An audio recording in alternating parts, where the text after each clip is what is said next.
অনেক দিন থেকে আমার একটি পাহাড় কেনার শখ, কিন্তু পাহাড়কে বিক্রি করে আমি জানি না। যদি তার দেখা পেতাম, দামের জন্য আটকাতো না। আমার নিজস্ব একটা নদী আছে, সেটা দিয়ে দিতাম পাহাড়টার বদলে। কে না জানে পাহাড়ের চাইতে নদীর দামই বেশি। পাহাড় স্থানু, নদী বহমান, তবু আমি নদীর বদলে পাহাড়টাই কিনতাম, কারণ আমি ঠকতে চাই।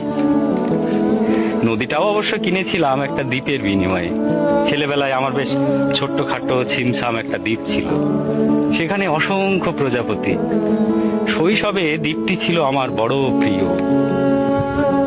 আমার যৌবনে দ্বীপটি আমার কাছে মাপে ছোট লাগলো।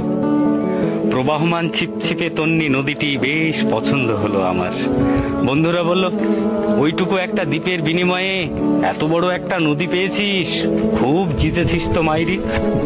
তখন জয়ের আনন্দে আমি বিহ্বল হতাম।